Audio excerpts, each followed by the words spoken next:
hope, and anxiety, and because we can feel it, we get the moral not just as a concept, but as a teaching of our hearts. That's the power of story. Marshall Gans. So for me, dance is just any kind of movement.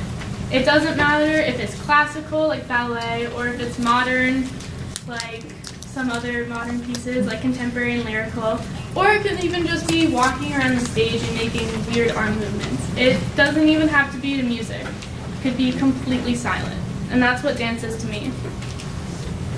So I've been dancing ever since I was 3 years old, and I have never taken this long of a break from dance. So these past 4 months have been sort of hard for me because dance to me is a stress reliever and sort of a way that I could communicate with other people. So with dance was my first lesson on how to tell stories. I was able to tell stories through dance because one of my favorite teachers, Miss Jess, taught me how to tell stories through movement. So the first class I've ever took with Miss Jess, she taught us improv, which is the type of dance that you do where you just put on music and you move how your body wants you to move. So nothing's wrong, nothing's right, everything is just everything. So with improv, it was my first time without having any structured choreography. So with this, I had to tell my own story. So Miss Jess also holds classes every single year for 5 to 10 students to take a choreography class, as she calls it. So she basically tells you how to choreograph a dance and how to tell stories through dance. So with that,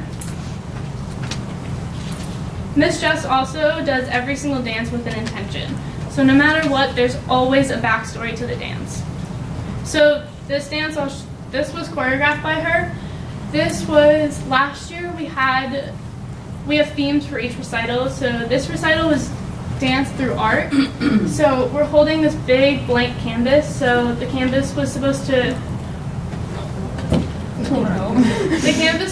represent a fresh start and a fresh canvas to paint on without any kind of artwork.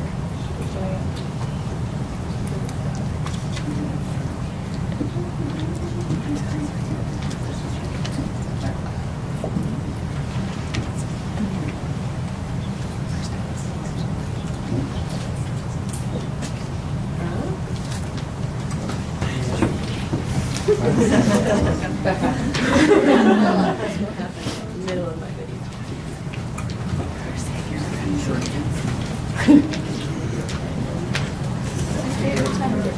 Keeps showing that it's like seeing it.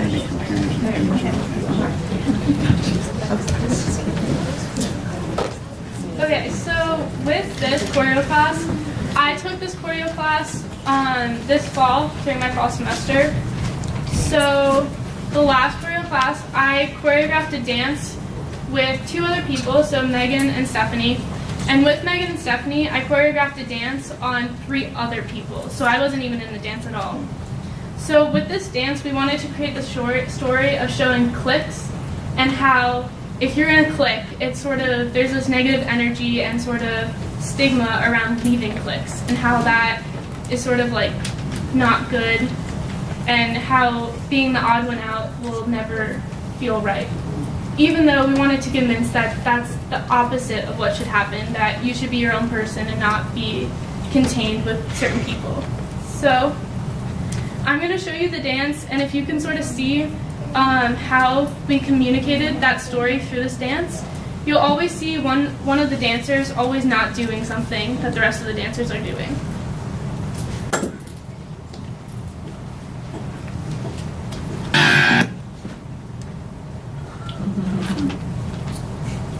Sorry, this is like a father from my dance studio who posts these videos on YouTube, so he has like this little intro.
tried to run out, and then both of Allie and Kenzie just sort of pulled her right back into the clique. So that's what we were trying to convey with this whole dance.